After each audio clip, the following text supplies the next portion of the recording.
وسام العرش درجة قائد.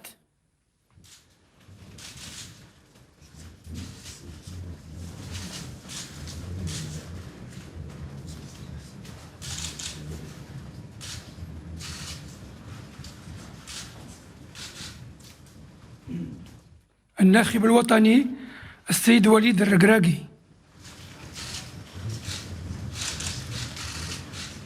استقبال الملكي لمدرب المنتخب الوطني وليد الركراكي الذي استطاع في زمن قياسي بضعة أشهر من تكوين فريق من اللاعبين يتمتع بالتماسك والروح القتالية.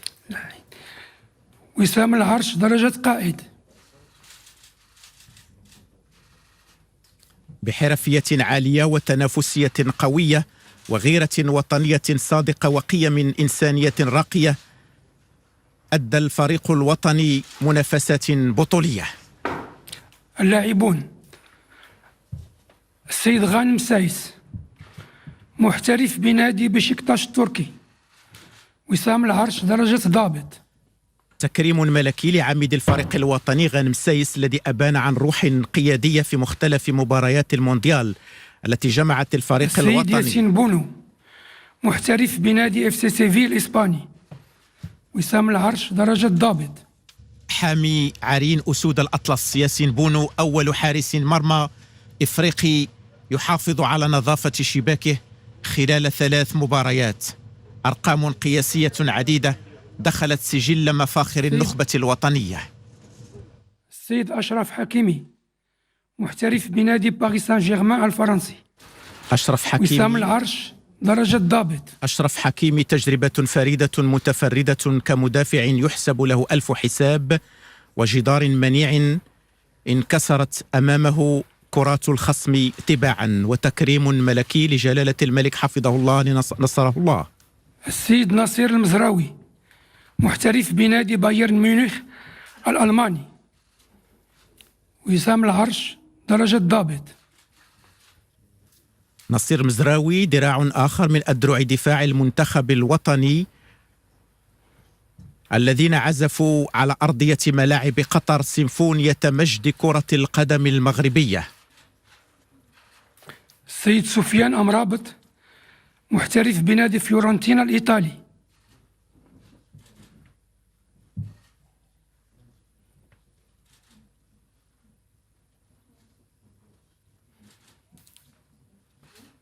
وسام العرش درجة ضابط.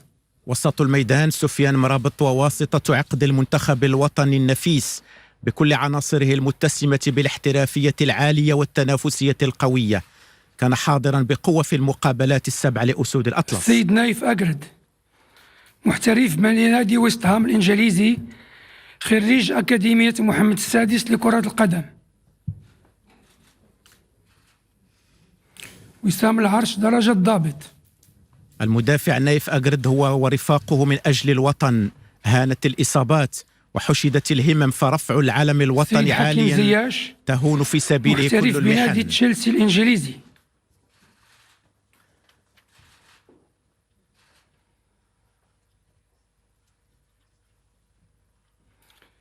وسام العرش درجة ضابط. حكيم زياش ذو القدم اليسرى الذهبية والروح القتالية العالية المؤمن حتى النخاع بأن النصر لا طعم له إلا تحت الراية الحمراء بالنجمة الخضراء. محترف بنادي أنجي الفرنسي خريج أكاديمية محمد السادس لكرة القدم.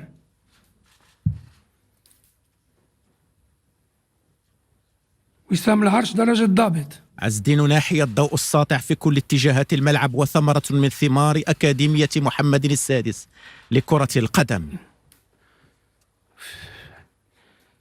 سيد عبد الرزاق حمد الله محترف بنادي اتحاد جدة السعودي. قول هذاك عبد الرزاق حمد الله إسهام في صنع لحظات مونديال 2022. السيد أنس زروري محترف بنادي برلي الإنجليزي. وسام العرش درجة ضابط.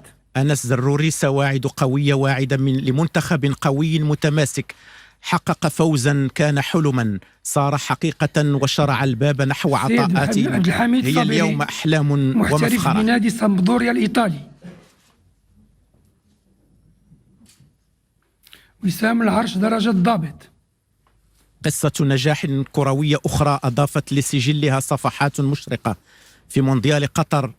السيد منير الكجوي محترف بنادي الوحدة السعودي.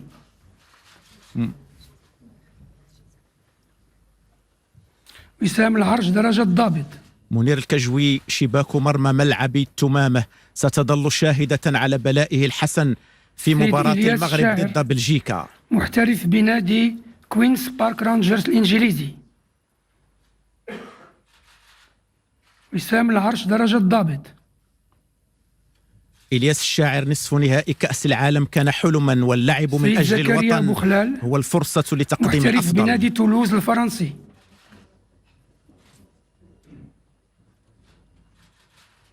وسام العرش درجة ضابط. زكريا بوخلال عزيمة وإرادة لمهاجم لا تفتر، وإن وصلت إلى شباك الخصم وحققت الهدف فالعود والمسير من جديد نحو الشباك هو الأمل. محترف بنادي ستاندار دو ليج البلجيكي. وسام العرش درجة ضابط. سليم أملاح شغف قوي بالقميص الوطني وإرادة تتحدى الصعاب لتشريفه والشرف بارتدائه. الزلزولي محترف بنادي أوساسونا الإسباني.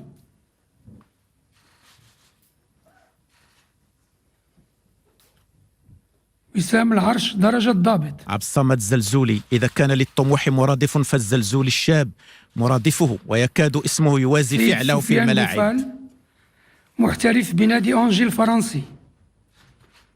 وسام العرش درجة ضابط. سفيان بوفال لن ينسى العالم رقصة بوفال رفقة والدته بعد الفوز على منتخب البرتغال، وهي ليست رقصة فرح بفوز كروي فقط. محترف بنادي الريال بياضوليد الإسباني، بل هي عنوان قيم إنسانية نبيلة.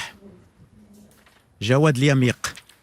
وسام العرش درجة ضابط. المدافع الشرس، جود وعطاء بلا حدود على أرضية الملعب. أسد متشرب بروح القتالية.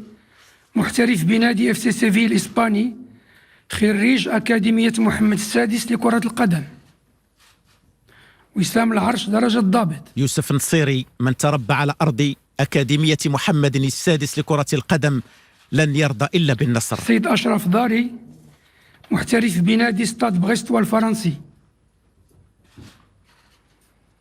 وسام العرش درجة ضابط.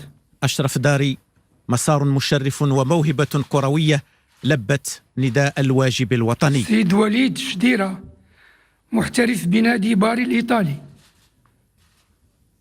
وسام العرش درجة ضابط.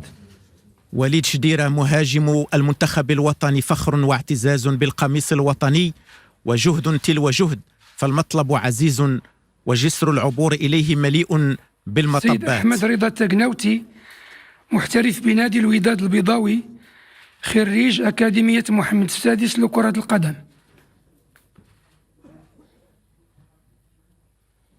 وسام العرش درجة ضابط. أحمد رضا التقناوتي حارس بمؤهلات عالية، فالأرضية التي أنبتته هي أرضية أكاديمية محمد السادس لكرة القدم. محترف بنادي جانك البلجيكي.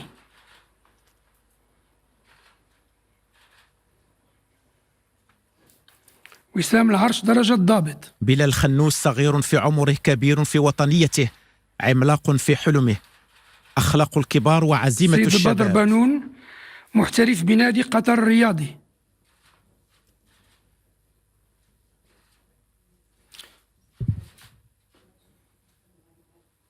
وسام العرش درجة ضابط. بدر بانون احترافيته وأخلاقه العالية وقود وطنيته التي يضخها قلبه النابض بحب الوطن. محترف بنادي الوداد البيضاوي.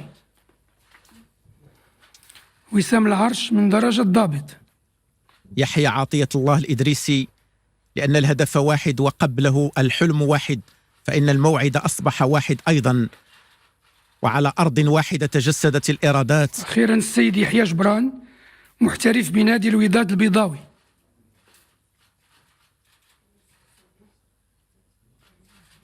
وسام العرش درجة ضابط. يحيى جبران من كل المشارب الكروية تشربوا، والتحمت الخبرة بالخبرة، وزادت الإرادة الكتيبة قوة، فالتألق أبدا لم يكن صدفة، هو عمل شاق ومسار طويل لكن بنفس الإصرار والتحدي تحقق ما كان يبدو مستحيلا.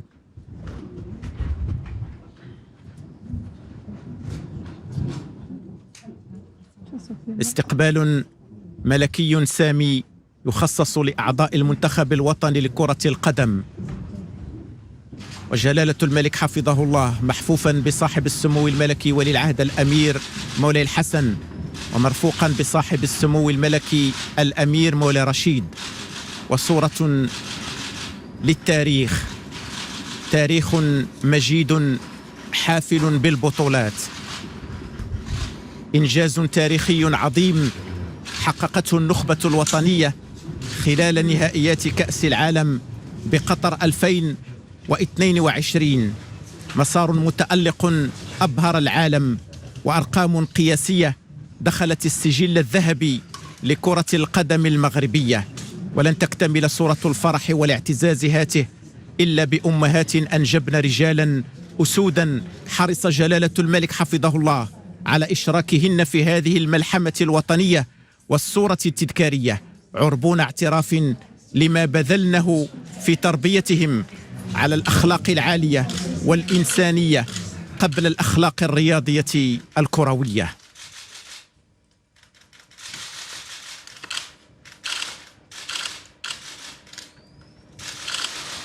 أوسمة ملكية كريمة من يدي صاحب الجلالة الملك محمد السادس نصره الله على صدور أسود الأطلس أبطال المغرب.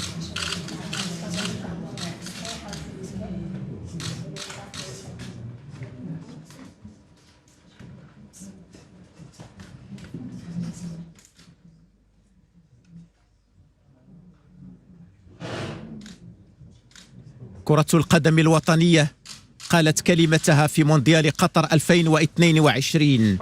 العالم بكامله رأى وعشق المواهب المغربية، أسود الأطلس التي حاربت بندية أقوى وأعتى الفرق.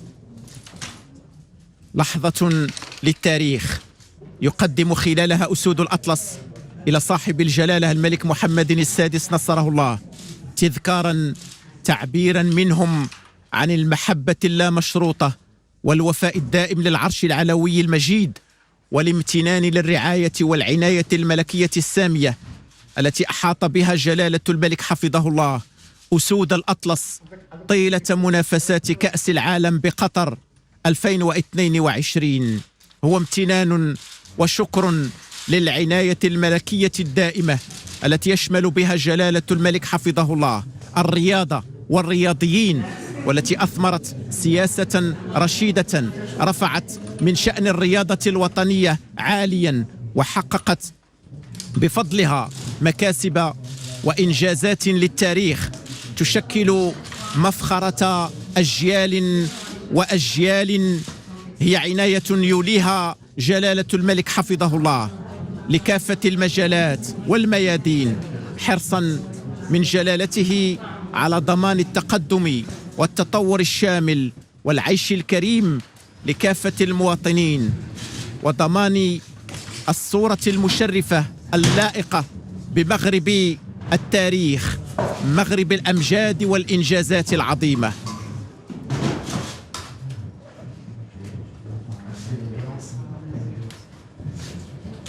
كرة القدم الوطنية هي في فرحة كبرى وعرس كبير وتشريف ملكي تحظى به عناصر النخبة الوطنية، أسود الأطلس التي حاربت بندية أقوى وأعتى الفرق، متصدرة القائمة